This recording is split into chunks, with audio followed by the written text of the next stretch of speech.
If you are like me that believes discipline can be done in the right way, so it's not actually something bad for the children, then this video is a must for you. We're gonna talk about 5 changes that actually can uplift parenting when it comes to discipline. When I was a child, there were things that I wish my parents would have done differently. And I know they mean well, but some of the things would frustrate me, mostly when they would say no and they wouldn't explain anything else. I mean, no it can feel like rejection, and if they don't actually tell you what's behind that no, if you were rebellious like me, it infuriated you a lot, really. In the length of my career, which I worked for 10 years as a nanny with many families, I've actually noticed that some parents, mothers especially, would resent and even regret some decisions they made when they were disciplining their children, or when they were just telling them in ways that they didn't really like. So I come up with these 5 positive adjustments that you can start today when you are disciplining your children. So here's my 5 changes that actually uplift parenting. I know you as a parent, you're doing it for a good reason, and even maybe a few reasons actually behind, but try to tell them why are you saying no.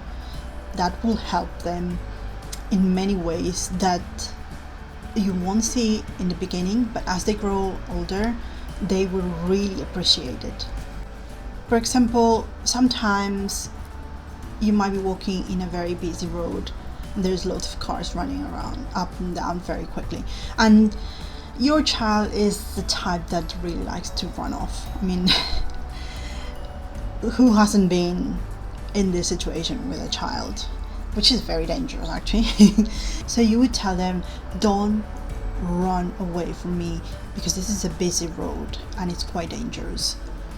Obviously, depending on the child's age, they might not understand very well what you're saying, but try to get into this habit, because this is one that not only it will help your child to understand, it will build some trust between you and them. Which brings me to the second point, which is get to the child's level of understanding. So imagine you have a question and you go to someone for help, and this person answers in a very technical vocabulary and even things and concepts that you don't even understand or you don't really know very well. How would you feel? So the child is the same. If you're talking very in an adult way to a very young child, they're not really going to understand you.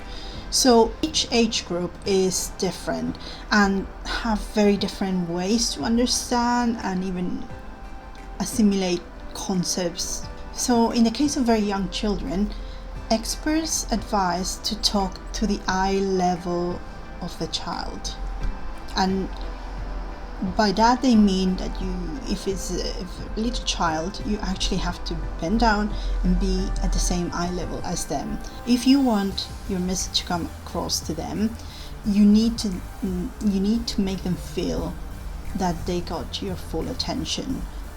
And by going to eye level, you're actually doing that. Also, if they're that young, you need to speak in basic words like nouns, and sometimes they even work in talk in third person. They use a lot their name because they don't understand yet the me or I. They would say their name because they hear their name very often. They know that it's about them. And also no more than 3 or 4 words at a time for 2 years olds, for example.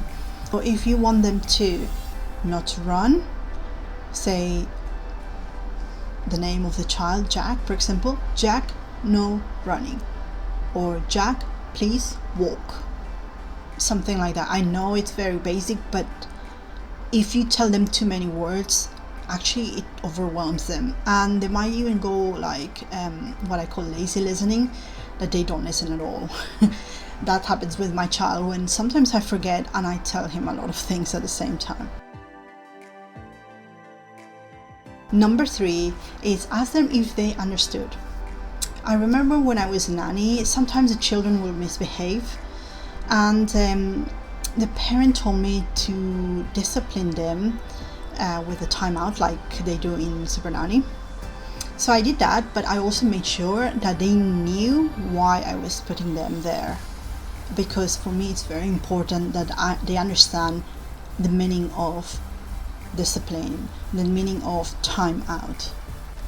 What I would do is I would give them 2 warnings, and if didn't work, then I would bring them to the space that is for them to stay. After they would spend their time out, I would go to them and I would ask them the reason I put them there. So I would ask, do you know why I put you in timeout? And then they would answer, for example, like, because I hit my sister's head. Then I would ask them, do you think she liked that? How would you feel if she did that to you? And then they would answer yes, no. Normally they answer no, that they don't like that. I believe it's important to ask them if it was the right thing or a good thing to do, because you don't want to give them always the answer. You want to make sure that they understand, and depending on what they answer, I might want to reinforce a bit more the why it's not right to do so.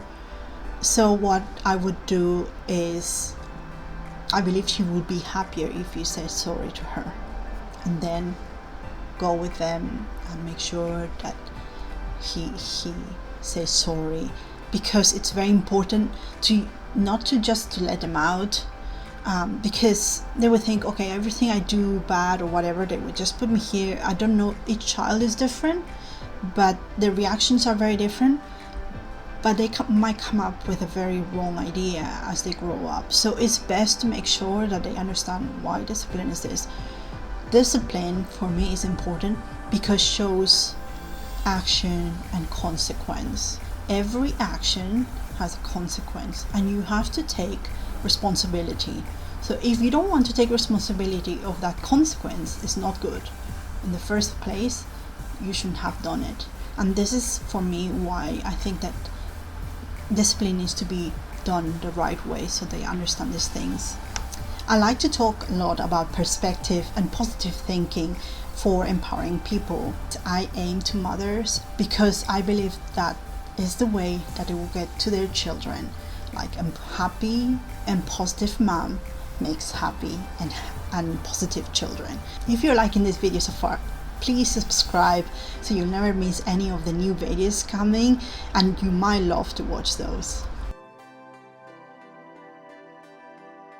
Like other parents, I have bad days, and I am guilty of repeating to my children about the bad and doom if they don't listen or do something that I've told them. And I know, while it's true when we say this thing might happen, talking too much about bad or not right or wrong and all this negativity, it is not good for a child's development. Sometimes we are too focused on the danger and we want to avoid it, so we put emphasis on the bad and the wrong. But sometimes we need to put a bit of balance and show good and positive things.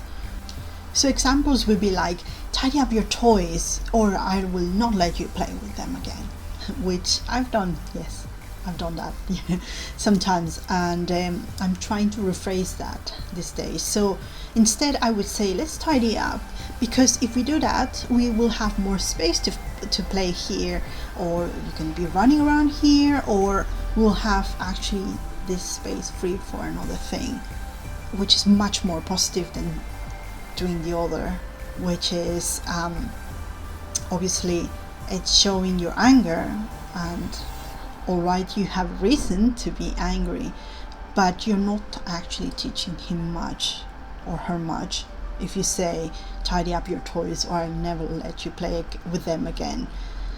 With the other one, you're telling them why, and also you are giving them a reason, a good reason to do so, to tidy up the toys. Other examples can be like if you play nice, other children will want to play nicely with you.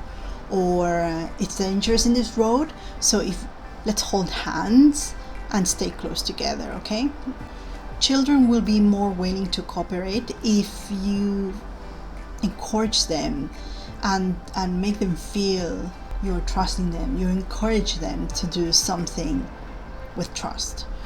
So if you agree with this, comment below and write Mama Bear. Number 5 is propose choices. We were talking about that level of trust, encouraging them, different things. So propose choices. Feeling lost can be overwhelming for anyone, and children, like adults, feel more in charge if they have options. They can choose in what to do. Give them choices, especially older children. They love that because they feel like at least they can be in charge with something. My advice is to do this from the age of 3 or 4, depending of how developed they are mentally. Some children are more mature than others, or they are more advanced in the way of thinking. But I would say 3 or 4 is a good age to start doing these things, even though are small things and very simple tasks. They will love that they have an option to choose, so they can actually be proactive and choose one. You can say like, you don't like this, right? You don't want to do this. What would you prefer to do? This, that, or the other? And don't give too many options, give 2 or 3, and they will be quite happy to choose one thing. I know all these things take so much patience, but believe me, it takes more time and effort to rectify something than to prevent some things, because the children, as they grow older, whatever they learn, especially the first years of their life, they work a perception. In the very beginning, they start from the core, and they as they grow, like what they're learning from mom and dad, which is normally the first layers of this onion, I call it mental onion. Okay, the core values that are in the center of the onion are from the first years. First comes from the mother, and then them. They understand that they exist, and then they work around that. Then the secondary and tertiary people like dad. Then there's the grandparents, and then the relatives, friends, and community as they grow like that. And I believe that when they hit the age of 5 or 6, work around the other layers and then create more. So if you want to rectify something from the first layers, it might be a bit hard because it's part of their values or the way of thinking, their perception, their mindset. It's a bit hard to rectify. It's gonna take a long time, and this is how habits are formed. So you might want to instill good habits from the very beginning. It's not bad to rectify. What I'm trying to say is that it's gonna take longer and much effort. If you like this video, please show your support by liking this video, and don't forget to subscribe. I have many more videos coming. You're gonna love them, all about empowerment, positive mindset, and parenting. And I'll see you in the next video, self-empowerment in 5 ways.